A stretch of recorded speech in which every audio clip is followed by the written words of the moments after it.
মৃতদেহৰ সৈতে বিবাহপাশত আবদ্ধ হ'ল এগৰাকী যুৱতী।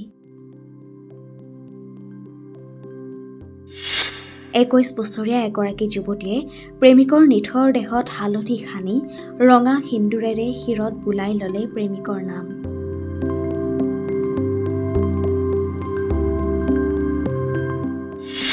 জাতি ধৰ্মৰ বিভেদৰ বাবে 3 বছৰীয়া প্ৰেমৰ সম্পৰ্কত প্ৰথমে সংঘাত আৰু শেষত প্ৰেমিকৰ মৃত্যু।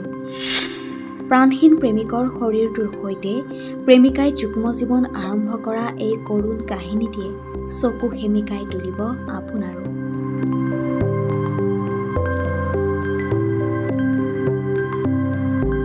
সকলো প্ৰেম কাহিনীয়েই মধুৰ নহয়। এনে কিছু প্ৰেম কাহিনীও আছে যিয়ে সঁচা ভালপোৱাৰ বিষাদক দেখুৱাই থৈ যায়।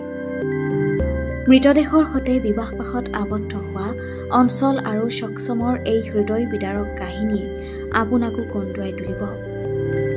মাত্ৰ 21 বছৰীয়া এগৰাকী যুৱতী অঞ্চলে প্ৰেমিকৰ নিথৰ দেহত হালধি সানি শিৰত বুলাই ল'লে প্ৰেমিকৰ নামত সিন্দুৰ। প্ৰেমিক চকচমৰ শেষ কৃত্য সম্পন্ন হোৱাৰ পূৰ্বেই প্ৰেমিকৰ প্ৰাণহীন শৰীৰৰ সৈতে বিবাহত বহে অঞ্চলে। 3 বছৰীয়া এই প্ৰেমৰ সম্পৰ্কত অঞ্চল আৰু চকচমৰ সঁচা মৰম ভালপোৱা আছিল। কিন্তু দুয়োৰে জাতি ধৰ্মৰ মাজত থকা ভেদাভেদে বাধাৰ সৃষ্টি কৰিছিল দুয়োৰে সম্পৰ্কৰ মাজত। যুৱতীগৰাকীৰ পৰিয়ালে স্বীকাৰ কৰা নাছিল দুয়োৰে প্ৰেমক। অঞ্চলৰ পিতৃ আৰু ভাতৃয়ে চকচমৰ বিৰুদ্ধে গোচৰ তৰিবলৈও বাধ্য কৰাইছিল তাইক।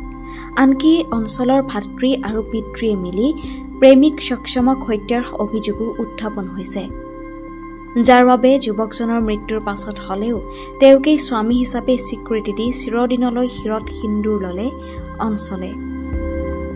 মহাৰাষ্ট্ৰৰ নান্দেড়ত সংঘটিত হোৱা এই কৰুণ ঘটনাই জোকাৰি গৈছে সমগ্ৰ দেশ। অঞ্চলৰ শিৰত মৃত প্ৰেমিকৰ শিৰৰ সিন্দুৰ জিলিকি আছে।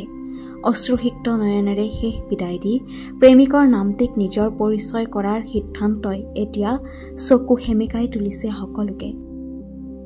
সঁচাকৈয়ে চকচম আৰু অঞ্চলৰ এই প্ৰেমে প্ৰমাণ কৰিলে যে মৃত্যুৱেও নোৱাৰে শেষ কৰিব সঁচা প্ৰেমক।